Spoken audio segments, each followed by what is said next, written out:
Hola, gracias por acompañarnos. Yo soy Hernán Boret y con Jorge Chigo hacemos Tempor Presente, que es un ciclo de programas orientados a ver los últimos 50 años de la historia argentina a la luz de libros escritos por periodistas. Hoy nos acompaña Claudio Jacqueline para tratar El Intocable, que es una biografía no autorizada de Lorenzo Miguel, ¿no es cierto?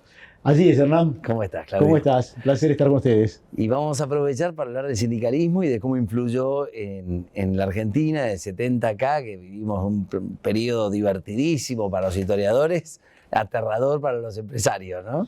Bueno, sin duda que Lorenzo Miguel lo que abarca primero son 32 años de historia de la Argentina en el ejercicio de la conducción del gremio industrial más grande de la Argentina. Pero antes de eso, y un poco fue el motivo por el cual nosotros hicimos el libro con Ricardo Carpena, era de alguna manera transitar la historia argentina desde el peronismo, porque él empieza a trabajar y a ser delegado sindical durante el ejercicio del segundo peronismo, y atravesar todo lo que ocurrió en los años más cruentos, más duros que tuvo la Argentina. Sí, se llama El Intocable, y yo cuando leí tu libro y me sorprendió, empezás contando que que lo tocaron bastante cuando lo detuvieron en el gobierno militar. Yo no sabía que le habían dado tanto. Sí, al principio, hasta que lo rescata Macera, que eso es parte también, y lo lleva al barco 33 Orientales, donde comparte la prisión en el barco, acá en el apostadero naval, junto con Cafiero, con Menem, con muchos otros dirigentes de entonces, pero lo rescata Macera del ejército, que fue el que peor lo trató, y que arranca el libro contando el simulacro de fusilamiento que le hacen. Ahora, si uno mira la presencia de Lorenzo Miguel en la Argentina, hay algo muy notable. Lorenzo Miguel, del año 70 hasta 2002, condujo la Unión Obrera Metalúrgica hasta que se muere. O sea, secretario general vitalicio. Durante ese periodo pasaron por la Argentina 20 presidentes. Y Lorenzo Miguel seguía al frente del sindicato industrial más poderoso de la Argentina. Esto muestra... Un factor de poder personal. Factor de poder permanente y personal, aún estando preso de la dictadura militar, aún en ese momento, él seguía teniendo vínculos, seguía teniendo negociaciones. Tanto es así que la obra social, que era centro de poder y dinero, tuvo como interventor alguien que fue acordado con el propio Lorenzo Miguel.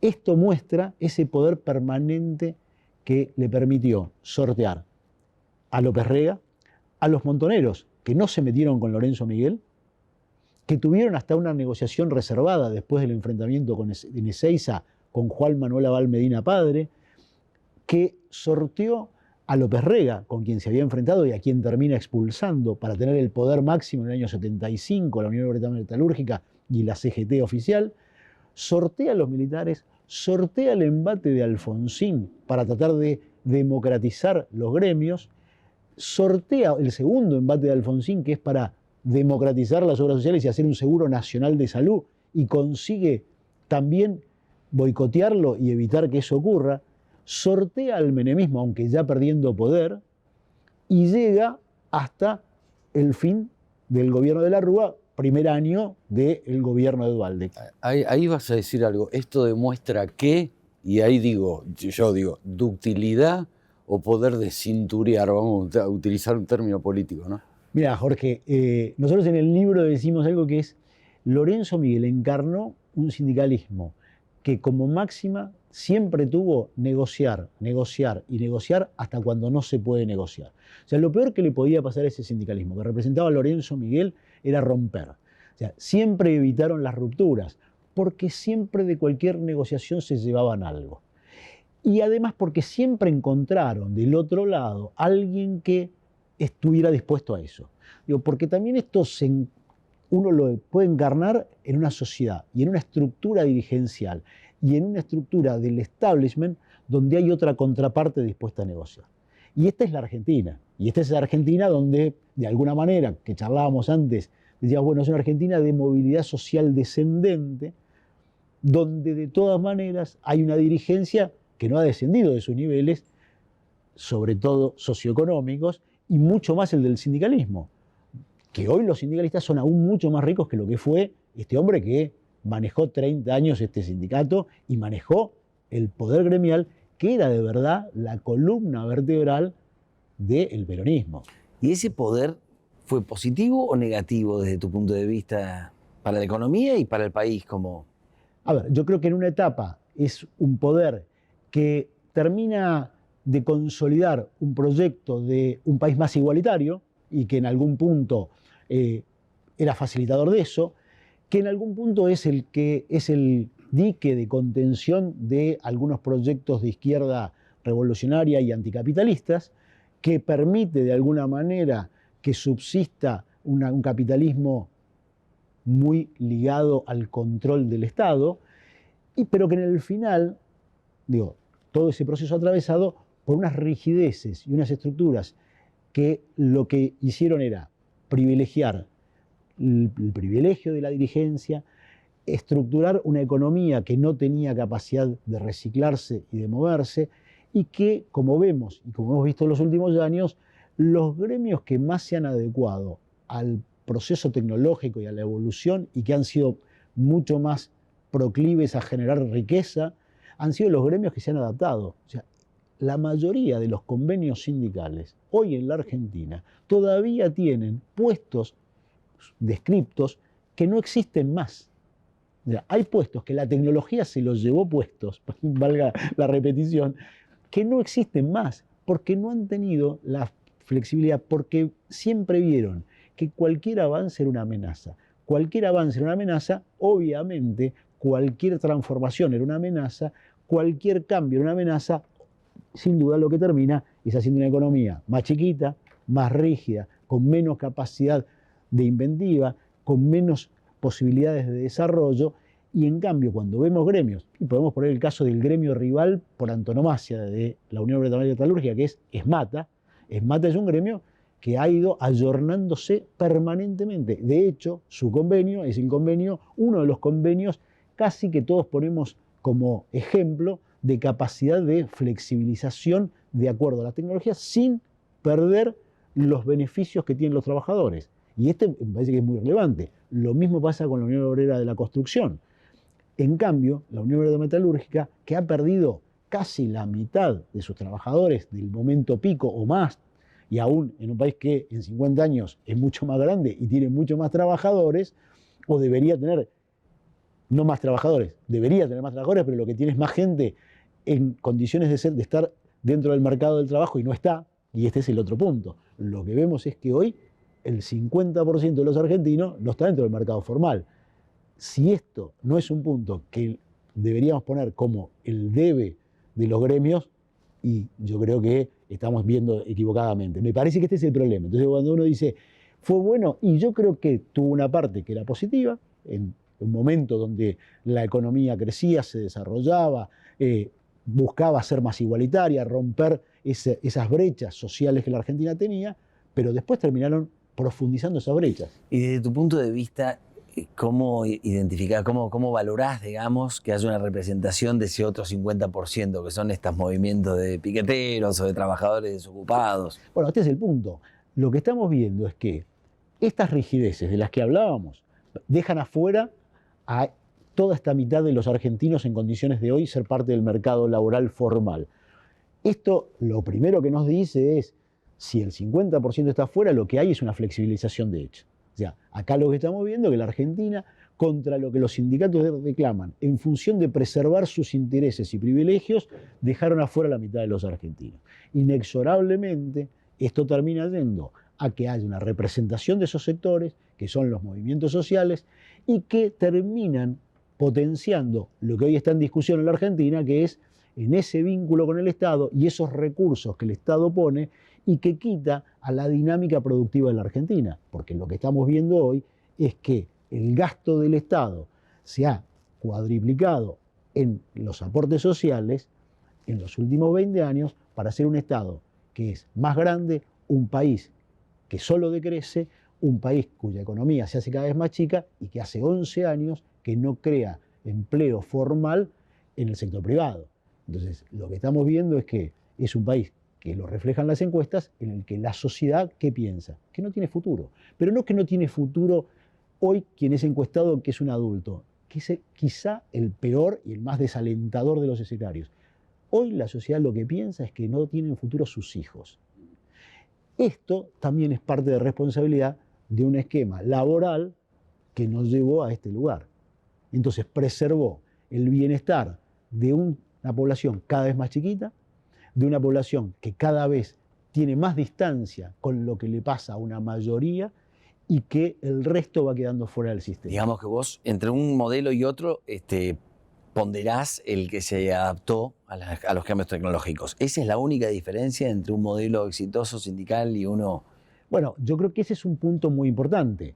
Después lo que tenés es un esquema que en ese vínculo, en esa ida y vuelta, en estas distorsiones que tenemos en las relaciones entre Estado y las distintas corporaciones de la Argentina, aparecen las zonas grises, las zonas marrones, las zonas que están fuera de control, las que propician los negocios individuales, y esto es parte también de lo que pasó, porque también es cierto que hay muchos sindicatos y muchos sindicalistas que hoy son señores empresarios que lo que tienen, y yo suelo usar una imagen que me parece bastante interesante, que es de Lelutier. Lelutier, el más tropiero que nunca, dice que uno de los personajes que ellos retratan es un mafioso que lo que tiene adelante es la organización mafiosa, pero en el fondo de su casa lo que tiene es una verdulería que es su verdadero negocio.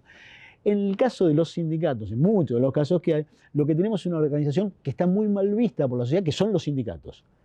Pero atrás tiene un montón de negocios legales, que son sus verdaderos negocios, que son la provisión de servicios, de bienes a sus organizaciones, particularmente a las obras sociales. Hoy las obras sociales en la Argentina están casi prácticamente todas quebradas, con enormes deudas. Ahora, la mayoría de los prestadores de servicios de las obras sociales son los propios sindicatos que han creado empresas, el caso es el Emporio Moyano, que es el más grande de todos, que ha creado una sucesión de empresas, desde empresas constructoras hasta empresas proveedores de servicio, que son legales, que pueden mostrar sus balances y con las que ellos justifican su riqueza personal. Esto muestra la degradación de un modelo, la degradación de un país y la utilización del amparo estatal para hacer negocios privados bajo una consigna del bienestar social de los más desfavorecidos o de los trabajadores. Sin embargo, te vas a Estados Unidos, el modelo de capitalismo aún en el siglo XXI, y caso de Amazon demuestra que el sindicalismo sigue existiendo, sigue estando vigente, digamos, ¿no? La discusión se da, pero pareciera que el modelo sindical va a seguir viviendo aún en el siglo XXI. El tema es si esto es, si hay algún modelo que es más positivo o más negativo para el desarrollo económico, ¿no? Yo creo que el modelo sindical, el modelo de representación de los trabajadores es ineludible. Digo, me parece que, porque como se sabe, y esto se sabe desde el estudio del derecho, es una relación asimétrica entre el capital y el trabajo, inexorablemente, sin duda. Y esto necesita una representación porque esos poderes asimétricos necesitan de una relación. Ahora, cuando vos tenés rigideces como las que tenés, donde vos tenés paritarias centralizadas que desconocen las distintas realidades de una misma industria, de un mismo sector, digo, esto te genera unos cuellos de botella, unas rigideces que para algunos es la supervivencia y para los otros es la muerte.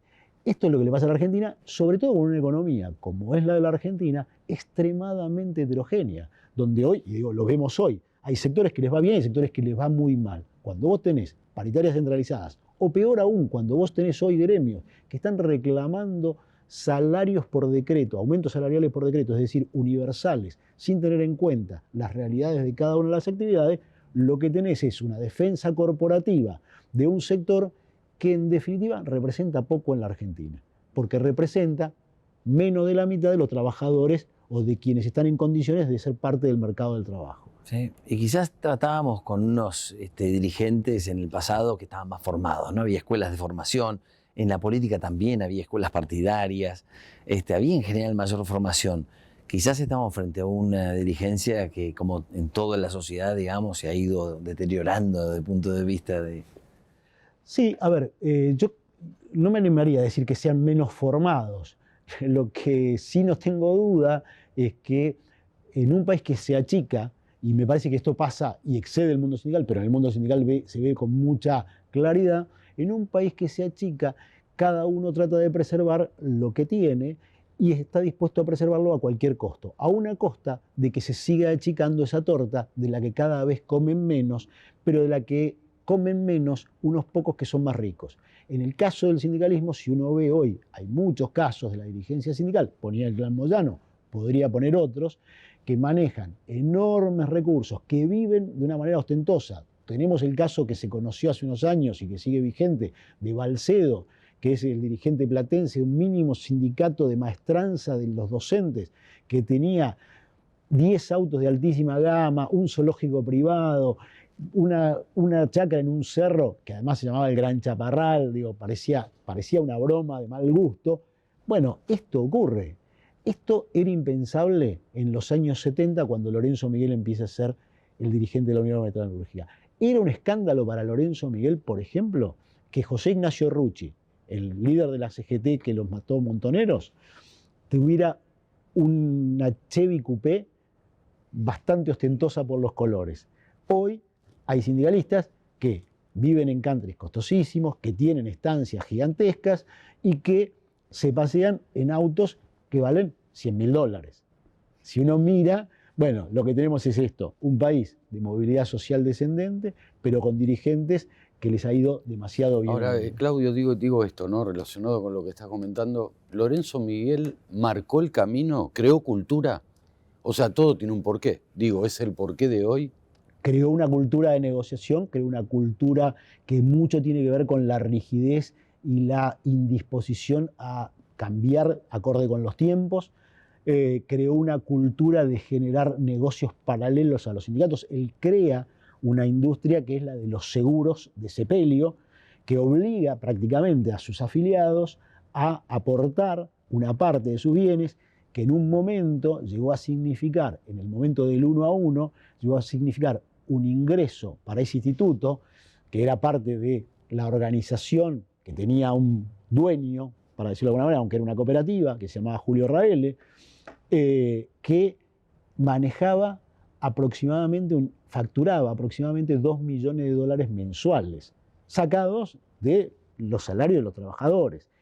Cuando uno ve que después aparecen cosas como las de Balcedo, en la que hay mutuales que prestan plata a los trabajadores, que después le descuentan por su recibo de sueldo y que a intereses usurarios, y que esos trabajadores quedan endeudados permanentemente, y uno dice, bueno, al final, entre los vales de la forestal de principio del siglo XX y la mutual de Balcedo, uno termina pensando, ¿y cuál es la diferencia? O sea, hay un retroceso en manos de otros, pero en definitiva llegás al mismo modelo casi de explotación. Entonces, ¿todos los sindicatos son iguales? No.